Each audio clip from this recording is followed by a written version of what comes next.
ঝিনাইদহ ৪ আসনের সংসদ সদস্য আনোয়ারুল আজিম আনার হত্যাকাণ্ডে আরও দুজনের জড়িত থাকার তথ্য পেয়েছে ঢাকা মহানগর গোয়েন্দা পুলিশ ডিবি। তাদের একজন তাজ মোহাম্মদ খান ওরফে হাজি, অন্যজন মোহাম্মদ জামাল হোসেন। অভিযুক্ত দুজনই ঝিনাইদহের কোটচাঁদপুরের বাসিন্দা।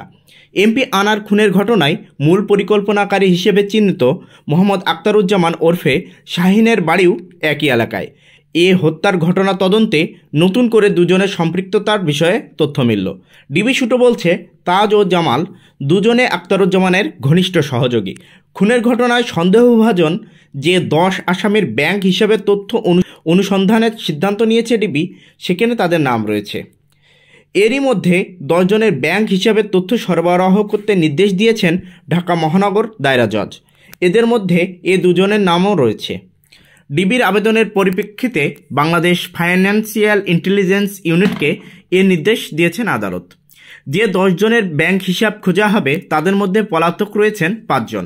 তারা হলেন এমপি আনার হত্যার মূল পরিকল্পনাকারী হিসেবে চিহ্নিত মোহাম্মদ আখতারুজ্জামান ওরফে শাহিন, মোস্তাফিজুর রহমান, ফয়সাল আলী হাজি, চেলসি চেরি ওরফে আরিয়া, তাজ মোহাম্মদ খান ওরফে হাজি ও মোহাম্মদ জামাল হোসেন।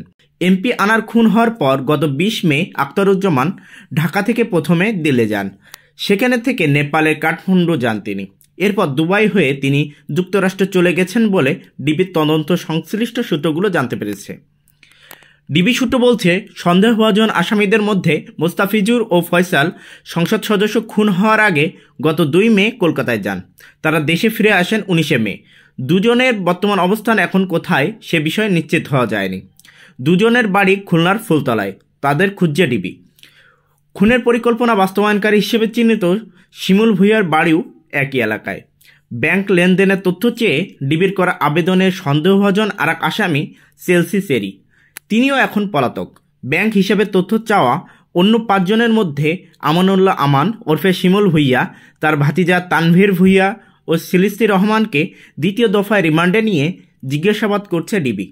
বাকি দুজনের মধ্যে কসাই জিহাদ হাওলাদার ভারতের কলকাতায় গ্রেপ্তার হয়েছেন, আর নেপাল পুলিশের হাতে আটক হয়েছেন মোহাম্মদ সিয়াম হোসেন। গত 12 মে চিকিৎসার জন্য ঝিনাইদহের কালীগঞ্জ থেকে চুয়াডাঙ্গার দর্শনার গেদে সীমান্ত দিয়ে ভারতে যান এমপি আনার।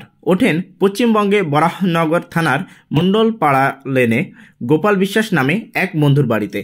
পরদিন চিকিৎসক দেখানোর কথা বলে বাড়ি থেকে বের হন।